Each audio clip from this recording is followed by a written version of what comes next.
Willow Creek changed its nature after sundown. By day, it was a place of dust and voices, wagon wheels creaking, children racing along wooden sidewalks, ranchers arguing prices inside the general store. But when night settled in, the town exhaled. Lamps dimmed, doors shut, and the world shrank into something quieter and more honest. Samantha Keene preferred it that way. Inside the bakery, the heat from the ovens wrapped around her like a living thing. The air smelled of yeast, honey, and warm grain.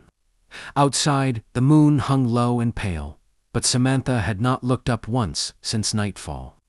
Her focus was on the dough beneath her hands, how it resisted, how it softened, how it slowly became something dependable. Her father used to say, bread had a soul, that if you rushed it, it would punish you. If you treated it gently, it would reward you. She worked slowly now, the way he had taught her. The bakery had been his pride, built plank by plank, when Willow Creek was barely more than a crossroads. After he died, the town expected Samantha to sell it, to move on, to find a husband and leave the ovens cold. Instead, she stayed. She learned the night hours were kinder. Fewer customers meant fewer questions. Fewer sympathetic looks. Tonight's batch was special rye and honey loaves, meant for the general store shelves. Samantha wrapped each one carefully in cloth, tying the twine just tight enough. When she finished, she leaned against the counter, wiping flour from her hands, listening to the quiet hum of cooling ovens. Midnight. She slipped into her coat, lifted the wooden crate, and stepped outside. The street was empty, lanterns casting long shadows across the dirt road. Her boots echoed softly as she walked, the sound oddly comforting. The general store stood at the center of town, its windows glowing faintly like watchful eyes. She hesitated before opening the door. Samantha had not met the new night clerk properly. She knew his name, Jared Coland, little else. People said he kept to himself, worked when others slept, and never complained. That alone made him suspicious in a town that thrived on noise. The bell above the door chimed softly as she entered. Jared stood behind the counter, head bent over a ledger, pen moving with steady precision. He looked up at the sound, surprise flickering across his face before settling into something calm and unreadable. "You must be Samantha," he said, voice low, as if loud words didn't belong in this hour. She nodded. "And you must be Jared." He stepped around the counter, taking the crate from her without comment. His hands were careful, respectful, like he understood the work that went into each loaf. "You don't have to bring these so late," he said. "I don't mind," she replied. "The bread likes it quiet." That earned her a faint smile. They worked side by side, in near silence, as he checked the inventory and stacked the loaves neatly on the shelf. Samantha noticed small things, the scar along his knuckles, the way he straightened items that were already straight, the tiredness he carried without complaint. "You always work nights?" she asked eventually. "Seems someone has to," he said. "Town still needs watching." She studied him then, really looked. He didn't speak like a man passing time. He spoke like someone who had chosen this solitude. When the work was done, Samantha turned to leave. Her hand rested on the door longer than necessary. "I'll see you tomorrow night," she said, surprising herself. Jared nodded. "I'll have coffee on." As she stepped back into the moonlit street, Samantha realized something unsettling. For the first time since her father's death, she was looking forward to midnight. The second midnight delivery felt different. Samantha noticed it before she reached the general store. How her steps were quicker, how she checked the clock twice in the bakery, as if afraid time might slip past her. The bread was the same as always, the routine unchanged. Yet something unseen pulled her forward through the empty streets of Willow Creek. The bell above the store door chimed softly when she entered. Jared was already waiting. He stood near the counter, sleeves rolled up, dark hair still damp, as if he'd splashed water on his face to keep himself awake. The lanterns inside the store cast warm shadows across shelves lined with flour sacks. canned goods, and jars of penny candy that hadn't been touched in hours. "You're early," he said. She lifted the crates slightly. "Bread doesn't like to wait." "Neither does coffee," he replied, nodding toward a tin cup resting beside the stove. She smiled, despite herself. They moved easily around each other now, as though their bodies had already learned a rhythm. Their words hadn't caught up to Jared. Unpacked the loaves, checking their crusts with care. Samantha straightened the shelf out of habit, brushing her fingers lightly across the wood worn, smooth by decades of hands. The quiet wasn't awkward. It settled between them like a blanket. Samantha took the offered cup and sat on a stool near the stove. The coffee was strong and slightly bitter, just the way she liked it.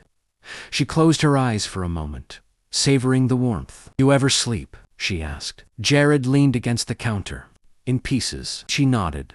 "Me too." The words opened something. He spoke first, voice measured. He told her about driving cattle north when he was barely a man. About nights sleeping under stars so wide they made you feel small and safe at the same time.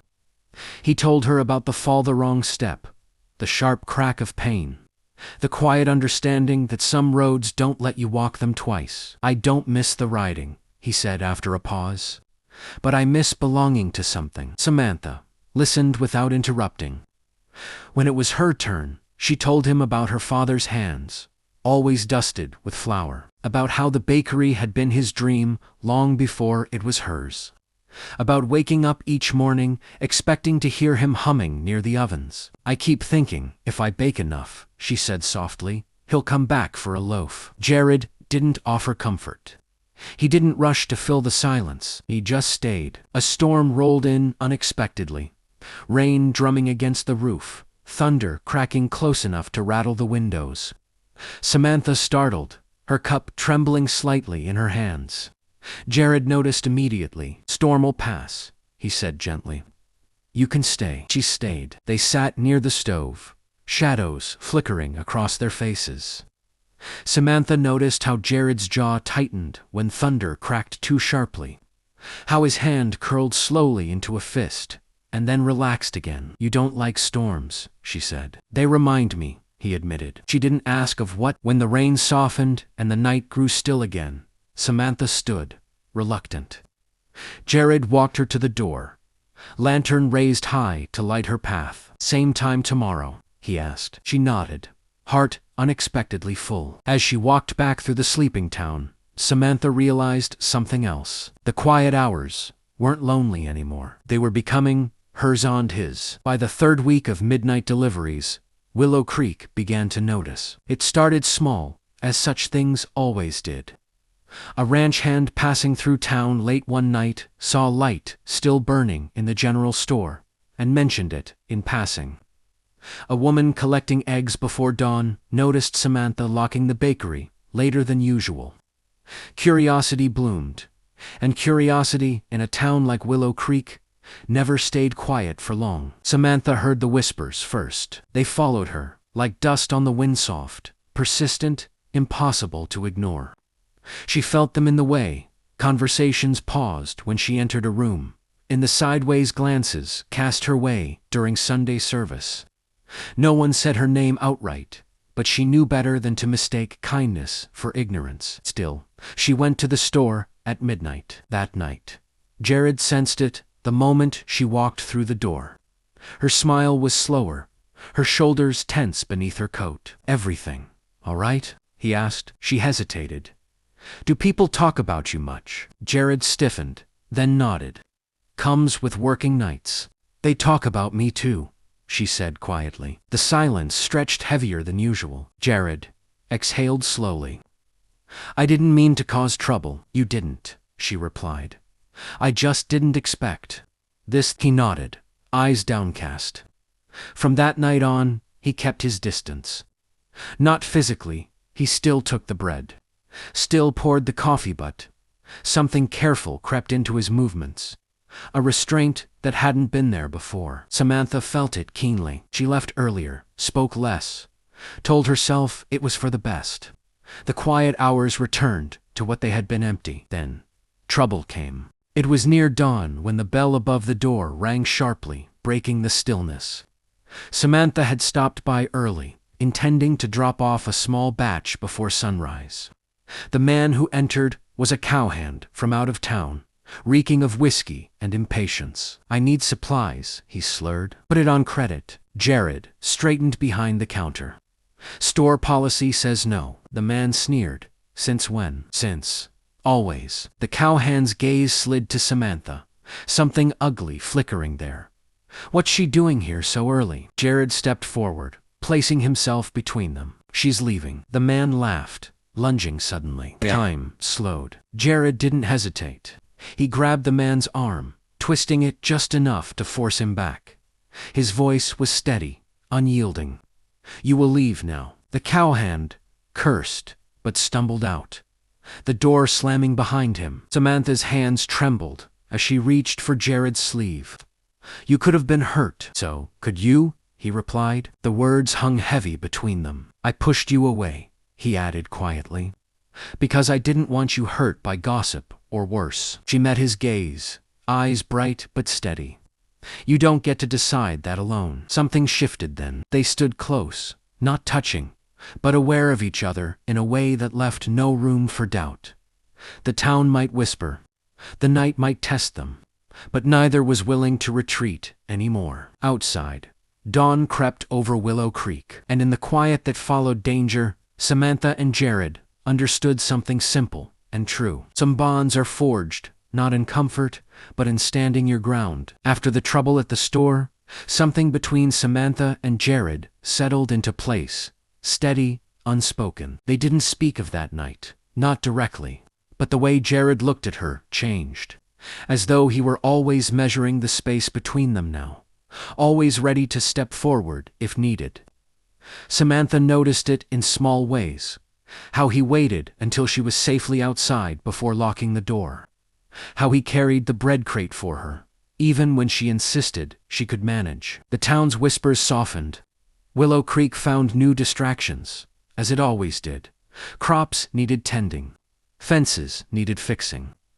Life, stubborn and ordinary, moved on. The quiet hours returned, but they were different now. Samantha began, baking a little extra, setting aside loaves she knew Jared favored, rye with honey. Soft white bread with a crackled crust. She wrapped them carefully, marking the cloth with a small stitched knot, so she would remember which were meant just for him. Jared, in return, found reasons to help at the bakery. A shelf that leaned, a hinge that squeaked, a door that never quite closed right. He never announced his arrival, just showed up after closing with his tools, and that steady presence she had come to rely on. They worked without rushing, comfortable in shared silence. One night, Samantha finally spoke, the fear she'd been carrying. "I don't know how long I can keep this up," she said, hands resting on the counter dusted with flour. The bakery, alone. Jared looked at her, really looked as if weighing his words carefully. "You don't have to carry it by yourself." The simplicity of it stole her breath. She turned away, blinking hard. "I don't know how to ask for help." "You just did," he said gently. Spring crept into Willow Creek. The nights warmed. The town began waking earlier. Midnight lost some of its magic as dawn arrived too soon, pulling them back into the world of daylight and expectation. The general store announced it would soon hire a day clerk. Jared would move to mornings. The bakery grew busier, customers filling the space with chatter and demands. Change loomed. On their last truly quiet night, Samantha lingered longer than usual. The store felt smaller somehow, as though it knew its purpose was ending. "I'll miss this," she said softly. "So will I," Jared replied. They stood near the stove, close enough now that she could feel the warmth of him. He didn't reach for her. She didn't ask him to. The restraint felt important, sacred even. Outside, the first birds began to stir. The night had given them something rare, belonging, without expectation, love without spectacle. And Samantha understood that some things didn't end just because the hours changed. The last midnight delivery felt heavier than all the others combined. Samantha had packed the bread carefully, tied each loaf with a knot she had grown to associate with Jared, and carried it down the quiet street as the first faint hints of dawn painted the sky in soft pastels. The general store was open, the single lantern glowing warmly in anticipation. Or perhaps it was her imagination. She stepped inside, careful not to let the creak of the door disturb the fragile calm that had grown between them over the past weeks. Jared was there, his sleeves rolled up, dark hair tousled from lack of sleep. He smiled when he saw her, but it was a smile tinged with uncertainty. He was moving to the morning shift, the manager had said. New hours, new routine. A new life outside the stillness they had shared. Change, inevitable and uncompromising, had arrived. "They're moving me to mornings," he said, setting down the ledger, his voice steady but soft. "I'll be here later in the day now, not when the world sleeps." Samantha nodded, swallowing a lump she hadn't expected. "The bakery's getting busier too," she said. The words sounded hollow even to her ears. In daylight, the town would be busy. In daylight, the quiet that had nurtured them would vanish. For a moment, silence filled the small space between them. It wasn't uncomfortable. It was weighty with all the things neither had said aloud. Then, Jared took a careful step closer, his hand hovering near hers. "I don't want to lose this. Whatever this is," he admitted. Samantha's heart leaped. She had feared this change, distance, but here he was, willing to fight it. She reached out slowly, fingertips brushing his hand. "Neither do I," she whispered. Outside, the sky lightened further. The town was waking now, unaware of what had grown quietly in the dark hours between them. But inside the general store, Samantha and Jared stood still, letting the moment stretch, letting the morning wait just a little longer. They didn't need words. Not really. Their shared glances, the gentle brush of hands, and the steady warmth between them said everything they couldn't yet speak aloud. Samantha finally smiled, the one that reached her eyes and freed her heart. "I guess some loaves," she said softly, "rise slowly, just like bread." Jared chuckled, low and warm, and finally closed the small space between them, hand still holding hers. "I'll stick around," he said simply.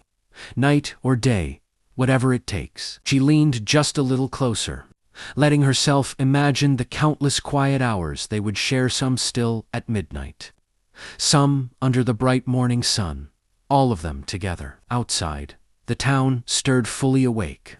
Inside, something rare and patient had taken root, and flourished a love that had risen quietly, in the stillness between loaves of bread and lantern light. Don't forget to like, comment, and subscribe for more Western stories.